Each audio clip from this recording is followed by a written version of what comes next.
Hello and welcome to Nessie's Dead. As always, we are your hosts, Spencer and Helen. Hello. Hello. And it's for us here on Nessie's Dead and in our personal lives, it's always spooky season. But for the rest of society, it is spooky season officially. Yes, it's autumn, finally. Yes. As we're recording, it is the 1st of autumn. Mm-hmm. I feel like I have the perfect case for Halloween season. It's kind of mysterious. It's very quintessential Spencer kind of coverage. Okay. So there's a kind of whimsical quality. It's a mystery, very intriguing. I feel like it might bring us a new mascot. Oh, kind of like, Jeff the Talking Mongoose and the Cajun creature that we loved. Oh, the Grunch. Yeah, and then there was the one, the Rugaroo or whatever. Rugaroo. Something like that. Yeah, I think it's Rugaroo. So with that, shall we go ahead and take the plunge into what I have to cover? Yes, let's plunge. I am very curious. You have sparked my interest. Okay, so we are going to be talking about the mystery of the Hexham Heads. Okay. I don't have any clue. So, the Hexham Heads, this is a British case. It's not very known about in the US. Like, anybody that I listened to talk about it was British. Oh. I couldn't really find much American reporting on it, actually. So here we are doing that. But this takes place in the early 70s in northeast England in a town called Hexham. This town actually dates back to 674 AD. So it's a medieval area. It's old. This case originally centers around the Robson family, and there are going to be a handful of people that we talk about, multiple families and whatnot, but it all starts with the Robsons. The Robson family consists of the mother and the father, and then there's a daughter. I'm not sure of their names. And then there are 2 boys, Collin and Leslie. And do they have ages? I think Collin and Leslie are like between 11 and 13. Okay. I found a bunch of reports. I mean, not a bunch, but there were reports about Collin Robson having sculpted this little clay head in school for like an art project or something. There was nothing special about it necessarily, but when the teachers asked why he decided to sculpt this head, he was like, I don't know. I just popped into my head and I decided to sculpt it. Mm-hmm. And that was that. They thought nothing of it. Yeah. I only bring that up because some people suggest that it does correlate to the rest of the case. Because several months later, in May of 1971, the brothers, Collin and Leslie Robson, were out playing in their backyard. They're just like digging around in the dirt kind of aimlessly. Mm-hmm. And they keep digging down and they come across something. So Collin, the one who had made the sculpture, he was the first one to actually discover what it was that they found buried in their yard. The 2 were kind of in on it together, right? Mm-hmm. But they pull out from the dirt 2. A head. Well, yeah, 2. And they're small and they're made of stone. They're about the size of they're like palm, like fit in your palm kind of size, like maybe a baseball size. Did they look like the head that he made? Not necessarily, but he does say that these heads that he discovered reminded him of the one that he sculpted in school. Oh. That, of course, is going to come in later with like theories and whatnot. But for now, they pull out the 2 small stone heads. They had these kind of like, they had like extensions coming down from the bottom of the head, obviously necks, but the neck was not fully there. So people believe that it was connected to either a full sculpture with like a body or perhaps some other larger piece of something. They have this kind of detailing on the top of their heads, which was supposed to be symbolic of hair, which was something that was common with ancient Celtic stone heads. One of these heads had more of a kind of structural masculine type of face, whereas the other one had softer, more feminine features. And the softer, more feminine one also had a kind of orangish tint, like residue, I guess, on the part that represented the hair on the head. The more masculine one ends up being referred to as by the media as the boy, whereas the more feminine looking one ends up being referred to as the girl, or in other cases, it's referred to as the hag. Oh, this went to the media? Was this like right after they discovered her, or did something happen that made No, it? All right, well, I'll let something you has tell to it. happen before it reaches the Okay. papers. I don't really consider the heads to look. Well, first of all, my first look at it, I'm not like, oh, that's a boy and a girl. But especially the quote more feminine one, I don't think it really looks like a hag. I'm gonna go ahead and send you a picture. Okay. Oh, these are creepy looking. They kind of, to me, kind of look like little monkey skulls. Yeah, they I mean, they're do. very obviously stone, but they have kind of Uh-huh. monkey-esque features to me. The one on the right is really weird. The one on the left just looks like a stone carving on a rock or something. Yeah, I don't know which one is supposed to be which, the boy or the girl. Neither one of them really look like that to me. Yeah, it's hard to tell. But imagine being like 10, 11, 12, and pulling this out of your backyard. Mm-mm. I mean, pretty cool though. Yeah, I wish. Anyway, so the boys are obviously very excited about what they just found. This part was kind of conflicted in the reports. Some reports suggest that the boys ran inside to tell their mother. Some reports suggest that they ran to drop the heads off somewhere and they stopped at their mother's work, or they called their mother at work to tell them what's going on. But the main thing that I kept coming across was that they went next door to their neighbors, the Dobbs. So they lived in, I think, like kind of these apartment townhouse type dwellings. Their next door neighbors were attached to them in the same building. Okay. They're kind of like apartments. Okay. But the boys run next door to the Dobbs household and tell the mother of the family, Nellie Dobbs, about the heads that they just found in the yard. She was like, oh, wow, cool. Like, I don't know what to tell you. Like, neat. Okay. And she suggests that they take the heads down to the local abbey. Now, for anyone who needs the refresher, we did talk about this in our serial killer nun episode. An abbey is a convent. That's an odd place to take them. I know that my first thought discovering a weird artifact in the dirt is not, I wonder what the nuns have to say about this. Yeah. But I guess, it's a small town. It's 1971. Maybe they're like, okay, it's an old church, like a really old church. They probably know a lot about old stuff. Maybe they have an idea or can connect us with someone who knows something, right?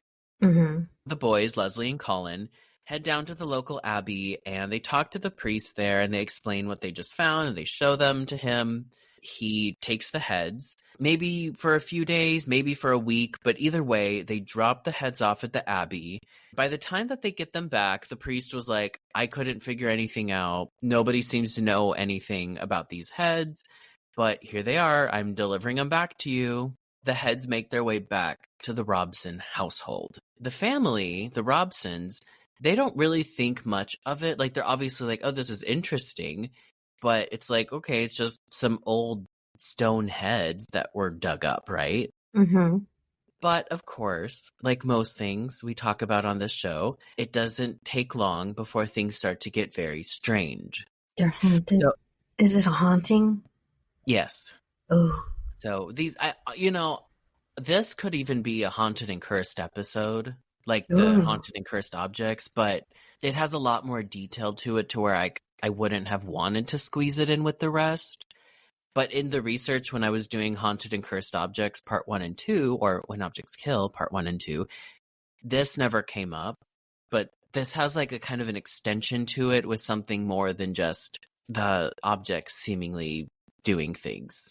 We'll get into it. Okay. So at first, when the haunting begins, and this begins like right away when the heads get back to the Robson household, the heads would always end up being moved, like in the middle of the night. Regardless of where the family placed them, they would always end up facing the window looking out into the backyard that they had just been dug out of. I know. That's so creepy. It actually ended up becoming kind of a game for the family. They would intentionally put them in different rooms or in certain positions, and then they'd wake up and they were always positioned looking out the window. What's up with these families that like to play with this stuff, like Jeff and stuff? Like they're like, Or oh, like let's make a game out of it. I think No? you would do the. Yeah, Yeah, I I am. think you would. I'm like, what's up with these people? Same. If I had a talking mongoose, I would think differently of it, though. I would be Yeah, like, something's wrong with me. I No would offense to that family. I would say something was wrong with you too. Regardless, probably. You don't need the talking I mongoose. don't need the mangy mongoose. No. But as the haunting continues, they also reported hearing glass break throughout the house, and they'd come find it like a glass object would have exploded, or pictures would fly off the walls. You know, kind of typical haunting stuff. The older daughter is not really involved too much, but she was away when the haunting first started. And when she comes back, she was like, "You guys are crazy. Like, this is ridiculous. You're making a big deal out of literally nothing." Mm-hmm. But then she ends up believing in it because she also starts experiencing everything. And I think it was her room that the picture frame flew off the wall. Ooh. Kind of They hard would to deny it at that point. It is. They also reported hearing running water constantly, and the dad would always check the faucet. He was convinced that it was the boys, Leslie and Collin, messing with everybody and like turning the water on, but he'd like go downstairs and the water was not running from the faucet. The boys were also very adamant that they were not behind this, and I think it would be hard for them to fake like exploding glass. Yeah, that would be difficult. But there were also reports of the lights and the TV turning on and off. The family reported feeling just like a general presence in the house while all of this was going down. So pretty typical haunting stuff at first. Mm-hmm. But it Yeah, starts to normal. get, like run-of-the-mill haunting. Mm-hmm. But it starts to get a little bit stranger when they start hearing a baby crying in the middle of the night. They're looking around. They can't figure out where it's coming from. They eventually realize it's coming from outside in the backyard. The heads were just dug up. But when they go outside to investigate, there's no baby in the yard, and it just stops. Then, from inside, they notice this flower had sprung up, kind of out of nowhere, from the same spot of dirt that they had just dug the heads up from. When they were inside, they would see a light shining down on the flower, but if they went outside to check it out, the light would disappear and they couldn't find a light source. Aliens. Yeah, aliens. Mm-hmm. And that's all I have. Bye. Bye. But so the Robsons are having this haunting happen, but all while this is going on, next door at the Dobbs household, they start experiencing their own haunting at the same time. This is where it gets a little bit stranger. So the Dobbs family, we have the mother, Nellie Dobbs. She has her husband, and then they have 6 children. And just for a little bit of context, these houses or townhouses or apartments or whatever they were very small, and they didn't have a whole lot of space. And it was especially hard for the Dobbs having 6 children. Oh, I bet. Everyone was just kind of crammed in there. Yeah, they all kind of shared rooms. So when like weird stuff happened, several of the kids are in one room and they all were like, yeah, this happened. But in their household, it begins kind of simple, but not so typical. Several of the children were telling their mom that they were hearing the pitter patter of something walking around inside the house. She was like, no, it's just the soot falling in the chimney. That's what you're hearing, or like into the fireplace or whatever. But then one night, one of the boys, Brian Dobbs, complained of some invisible force pulling his hair while he was in bed in the middle of the night. Ooh, I hate that. Then that same night, the mother, Nellie, she was in one of the kids' room because one of the kids had, the report kind of changed. It was either an ear infection or a toothache, but either way, she's in the room with the sick kid. She's asleep in bed, and her foot is hanging over the side of the bed, which no one should do that. I think that's terrifying. I do that all the time. When it gets too hot, I throw my foot out from under. Lowe's knows how to help make your home holiday ready for less. Get Select Style Selections vinyl flooring for just $1.99 per square foot and have it installed before the festivities begin. Our team can help you every step of the way. See a Lowe's Red Vest associate or visit Lowe's.com/holiday install to get started. Lowe's, we help, you save. Basic install only. Date restrictions apply. Subject to availability. Installed by independent contractors. See associate for details. Contiguous U.S. only. The cover. That doesn't creep you out? That something's like there? No. Especially in your house. No, it doesn't creep me out. I prefer it. Well, if this happened, what I'm about to tell you, if this happened, I think you would stop. Nellie suddenly wakes up because she feels something passing by, like brushing across her foot. She wakes up, she looks, and she sees in front of her, standing upright, this humanoid figure. And it was like a man's body covered in black fur. Oh. And it had the head of a sheep. That is terrifying. Isn't it great? I know. I love it. I'm going to put my both feet out tonight. That's new Nessie's both feet out tonight. Both. And it's a picture of like your feet hanging off the bed. Mm-hmm. And there's like a monster coming up behind it. I love it. Nessie's bed. So I think at first when she first sees it, she's kind of in like a trance kind of state because she said she felt compelled to follow it. So she watched it. At first it's standing upright like a person on two legs, and then it gets down and walks out of the room on all fours. And she's following this thing? Well, she doesn't get up to follow it. I think it kind of like clicks in her head like, oh my God, wait. And she kind of snaps out of it. She screams incredibly loud, obviously waking up her whole household, but it was so loud that it also woke up the Robsons next door. I mean, as it should. They come running over to check everything out. The families investigate together looking for a sheep person. Can you imagine your neighbors like, I got this sheep person I need you to help me find. You too? You? So they obviously don't find anything, but they did notice that the front door was open, but the Robsons could have come through the front door for all we know. Yeah. So I don't know about that, but she was very adamant, Nellie Dobbs, she was very adamant about what she saw. And remember, in her household, they were hearing something walking around, a child had his hair pulled. So, of course, word of this haunting spreads around Hexham and makes its way into the media. The story of supernatural ancient heads bringing about some were-sheep haunting. Were-sheep? I like that. It takes off. And of course, the reports start to shift and a lot of it starts to talk about werewolves. I actually wanted to cover this when I first discovered it, but it was the week I covered the werewolf episode. And I was like, I can't do werewolves back to back. I mean, you could. I'm not a werewolf fan, even though I keep covering werewolves. I know, me neither, but if they keep coming up. I don't know, maybe I like werewolves now. It sounds like it. I love were-sheep. I like a were-sheep. Now that's, I can get jiggy with that. I want to get sheared later. So, obviously, this case is huge at the time, and everyone's talking about it. And it actually ends up, 5 years later, in 1976, ends up getting its own little BBC special. Oh. But this is very interesting. They actually have some of the people that were involved with this experience on the show, and they interview them.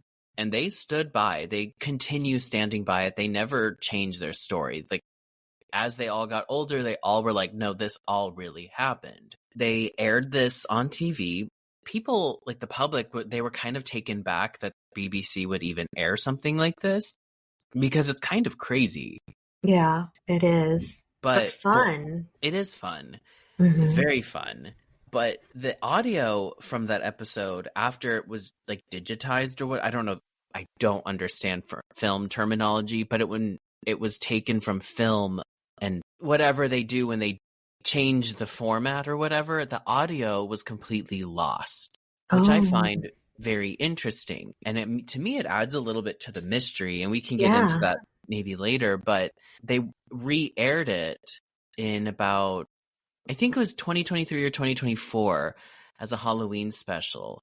And they were able to bring the audio back using, I don't like this, but using AI. So they re-aired it on Halloween like 2 years ago. Man, I want to watch it, but it's with AI. Yeah, I think they took, because I think they had like the transcript. Yeah, I was going to say and the they were able transcript. to take what the voices were like and then just recreate, like restructure the voice, I think. So it's not like fake, but those are the kinds of things that AI could be good for, not making like fake pop stars. I'm going to look this up. I want to see if I can still watch it. Oh yeah, it's on YouTube. It's like 10 minutes long.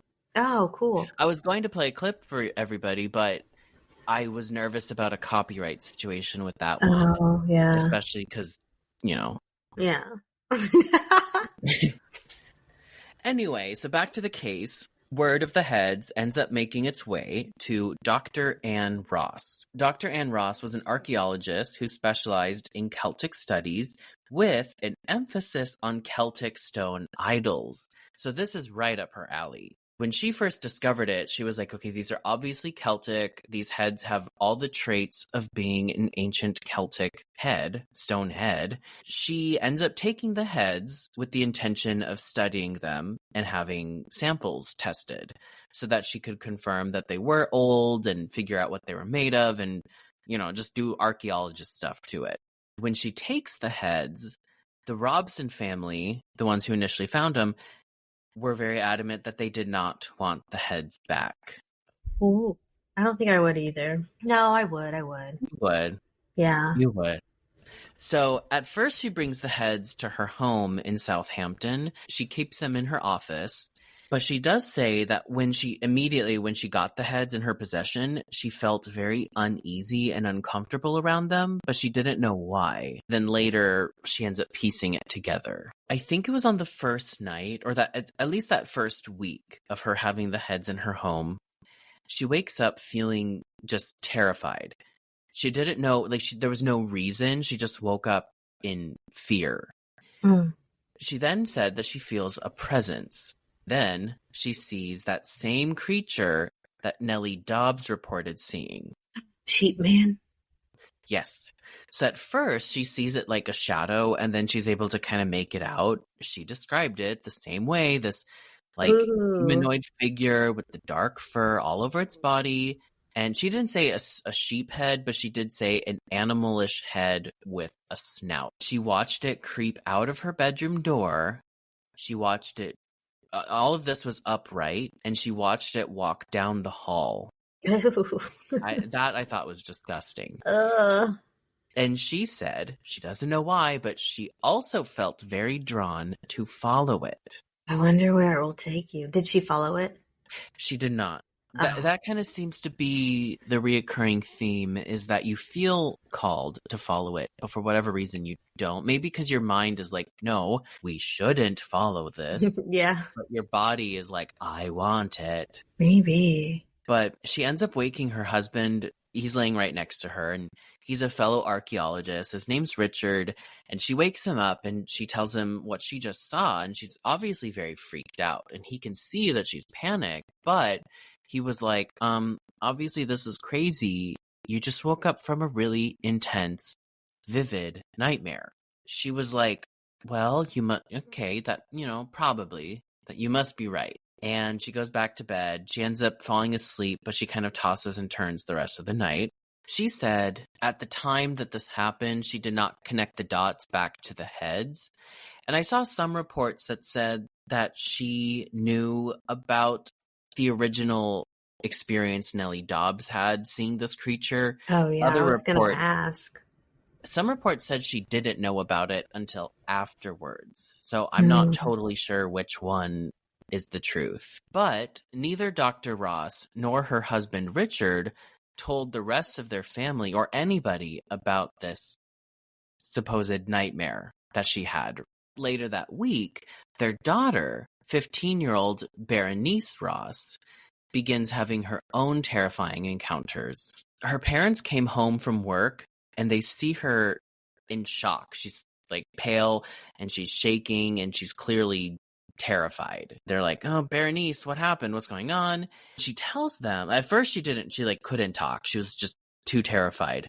Oh, But she man. ends up being able to muster up the words, and she tells them that she had just gotten home from school. She was heading upstairs to go to her room, and at the top of the stairs, she sees a humanoid figure with a human-like body and an animal head, and she described it as a werewolf. That's so weird. It's really curious on why this figure is associated with these heads. Are we going to find out, or is like...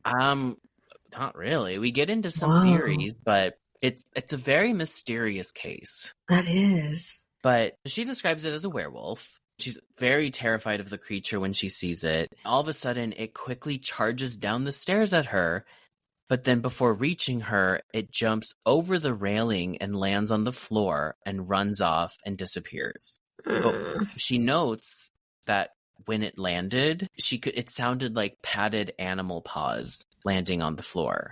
Ew. Yeah, so it's not like a sheep would have those little hooves. Yeah.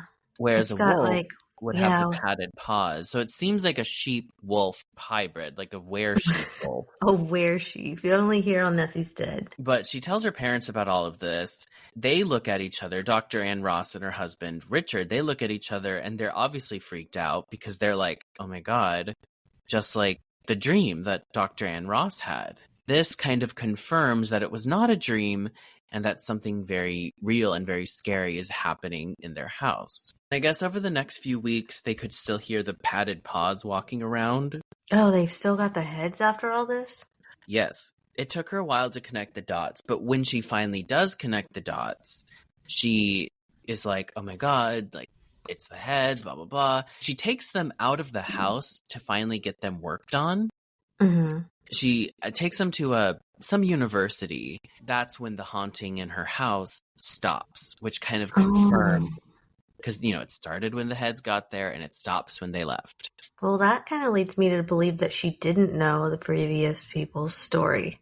That's kind of what I think. And in interviews, she sounds very adamant, kind of bothered when she talks about it. Like, she's very matter of fact, but it seems like she really believes it. Her colleague at this university was essentially certain that the heads were at least 1,800 years old. That would confirm that they would be most likely Celtic in origin. Mm-hmm. And they were made of solid stone, and the face, like that, everything had been carved into it. But they couldn't, at the time, they couldn't confirm exactly what materials it was made out of. They just knew that it was very old. Dr. Ann Ross could see that the Celtic styling in their appearance, but the testing kind of cemented this for her. She was like, okay, well, my colleague at this university tested it, and it was like, yeah, it's absolutely 800 years old. And she's like, they have every characteristic to have, to be old Celtic heads. Checks out. Her best conclusion with the connection to the paranormal side of it was that the Robsons and Dobbs homes sat on an old Celtic site that was used for worship, or maybe a burial site or something that was sacred and had some kind of metaphysical connection for the Celts. Oh, that makes a little bit more sense. Maybe that's why the guy's connected to him, the sheep wolf. Yes, perhaps, because that was common in the Celtic and Druid, what is, all of that's kind of lumped into the idea of paganism now. The idea of like animism and the feature hybrids. I mean, that was common throughout all of history, but that was a big part of their belief. So maybe that was an actual ancient spirit that they worked with. That's really interesting if you think about it like that. Like, it could really exist. Yeah, I mean, I believe in things like that, but obviously not in the same context that it was happening maybe for these families. I don't know. Who knows? Who knows? But not everybody in Hexham believed in this case. Of course. So, former cement factory worker Desmond Craigie comes forward, and he tells the media that he was the one who made these stone heads. He sculpted them with stone and water that he had scooped up from the ground. But I thought they weren't able to identify what kind of material they were. Well, I think there must have been some kind of reporting about that because he was like, oh, it's just like gravel. Mm. But I mean, Do you there are think definitely some parts to his story that don't add up. Yeah, I'm So already finding this a little unbelievable. yeah, he claims, Desmond Craigie claims that he made 3. One is missing. They were a gift for his daughter. The daughter What a was the weird one. gift. Oh, I know. And it wasn't like he wasn't a sculptor and she wasn't into weird sculpted stone heads. But he was like, oh, I bet she'll like this. That's so That alone weird. is kind of weird. Yeah. But I guess the daughter was the one who saw it being talked about like on the news or in the papers or something. And she came up to her dad and was like, oh, remember those heads you made me forever ago?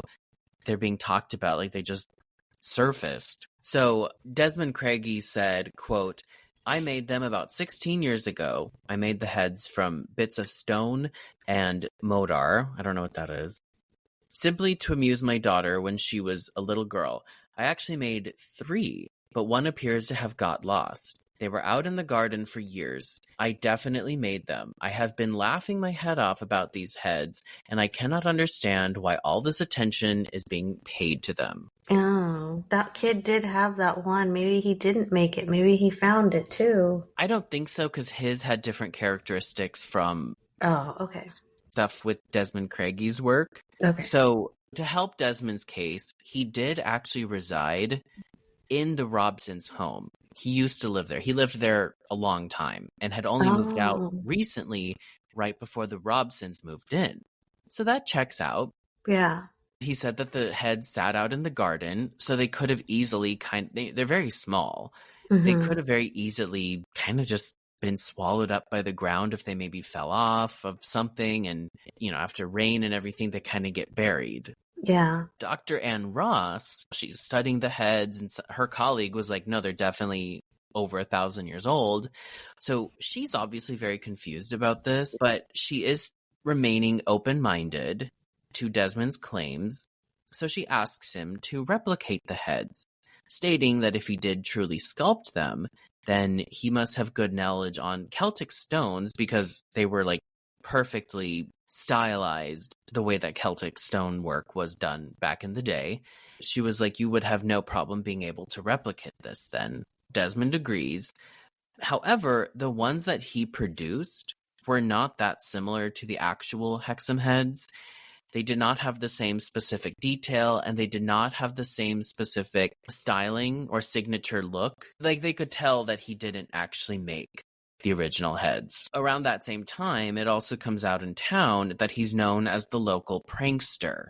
Oh. And that kind of knocked all of that case down. So all of a sudden, people are like, no, absolutely not. But still to this day, some people, skeptics, are like, no, he came forward and said he did it. He did it. I think it's weird he couldn't replicate them. And yeah, me too. Prankster. Yeah. That doesn't make sense. He should have been able to at least make something similar enough so it was like, oh, okay, yeah. Well, also, he's not a sculptor, and he's like, I'm going to sculpt some heads. The whole story is odd. I mean, we were saying his story is odd, but then we're looking at we're like, we believe the haunting goat sheep man, but nah, he didn't make those heads. Yeah. Another test is done on these heads, and with this, they have a little bit more information suggesting that the heads were made from an artificial cement. This would mean that they were not actually ancient at all. And remember, Desmond Craigie was a former cement factory worker. Oh. So what if it's just the rocks and stuff that were used to make the cement was that old? Yes, that's what I think. Like, that's what I think would make sense with that. Yeah. However, more testing is done and suggests otherwise. This other guy that tested it was like, no, if it was this artificial cement, it would have this certain quality and this and that and this and that to it. It's not adding up. So it almost seems like every time they get tested, it's a very different kind of answer. Almost like the heads don't want to be understood at all. These heads are getting a lot of attention.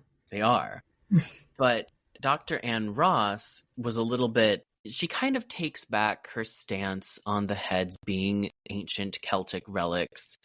Not completely, but She does say, regardless of age, it seems that they have power, and she called them evil. She does suggest that even if they're more modernly made, they were buried in a Celtic site that infused them with some kind of weird evil power. I mean, I could get behind that too. I do find it interesting that the scholar, it reaches a point where it's like her work might be wrong. It might not be ancient. And she's like, okay, even if it's not, these things are evil and they're powerful.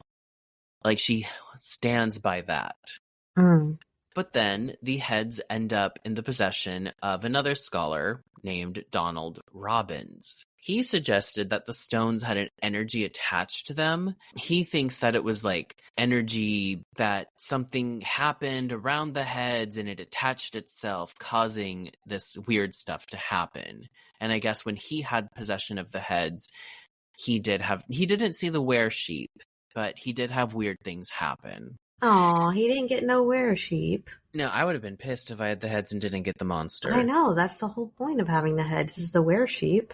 But then they go into the possession of Frank Hyde, who almost immediately after getting the heads gets... He gets were sheep? No, but he gets a pretty bad car wreck. Oh, no. Yeah, and we've seen that a lot with haunted objects. Yeah. After that, he disappears along with the heads. Like he just vanishes, or... Yeah, and he just kind of went away. I don't know if he's considered like a missing person, but he just kind of disappeared. Was gone, and then the heads were gone. And there was a report that in 1978, the heads ended up in the possession of some psychic, and then she went missing along with the heads. But either way, the heads now are gone. Nobody knows where they went. Like, nobody at all. They're at a Goodwill somewhere in San Diego. Oh, that would make me so sad. They probably are. They're sitting on a shelf somewhere at the Thrift Giant. We deserve to find it. I know. No, all right. You have one, I have one. Maybe if they're separated, they're less powerful. Maybe. I can't have glass break, and I got too many antiques.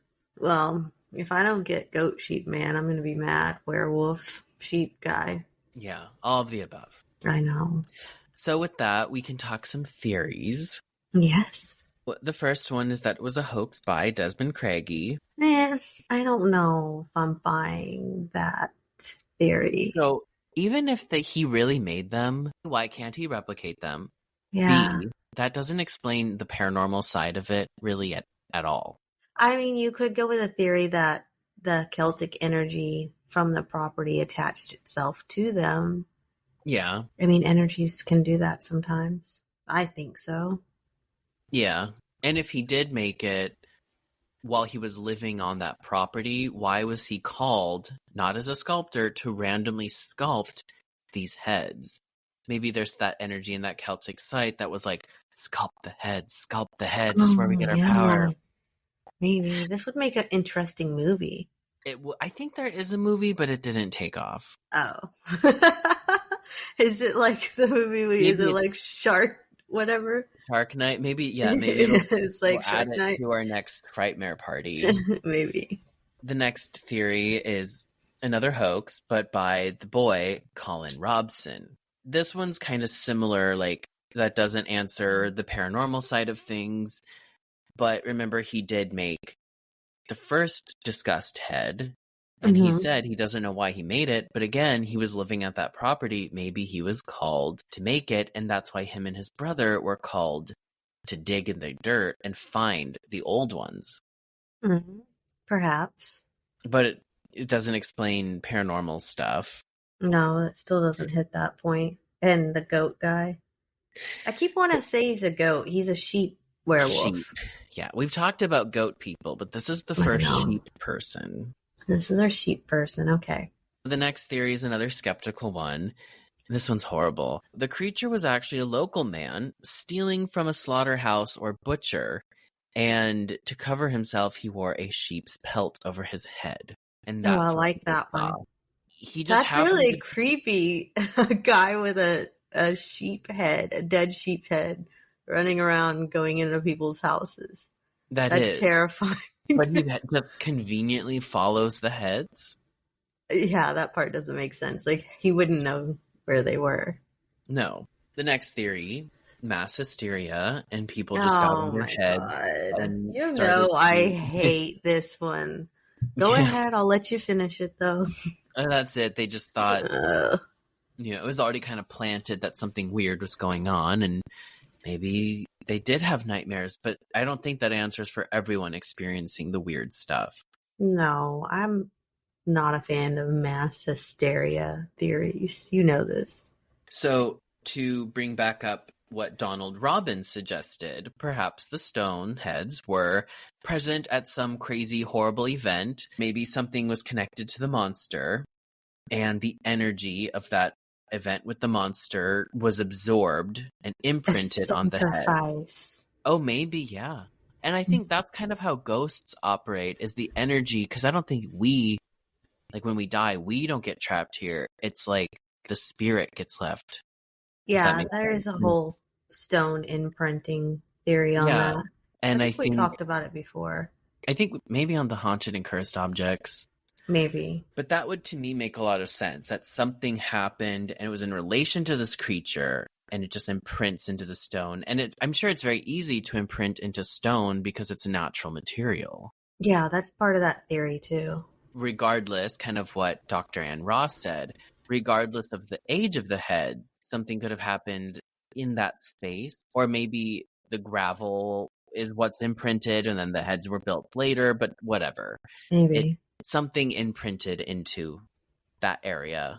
Then one more theory, the stone heads are actually Nordic in origin and have connection to the Wolver, which is basically just a werewolf. Kind of the same theory that they're genuinely haunted and cursed, but just instead of Celtic, they're Nordic. So which one, you fall with the imprint theory? Yeah, I like that one. I also really like the thought of some guy wearing a sheep head and breaking into people's houses. That one really is creepy. But if I had to go with a logical theory, it would be the imprint. That's the logical theory. Yeah, that's the logical theory here. That's the one I believe in as well. Mm-hmm. I feel like this was a good episode to kick off Halloween. I do too. I like it. It's got a little bit of everything. A haunting, a sheep man, a cursed werewolf item. Sheep man. Yeah, werewolf sheep man.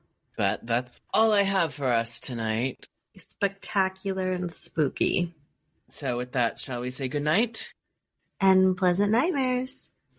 Bye. Bye.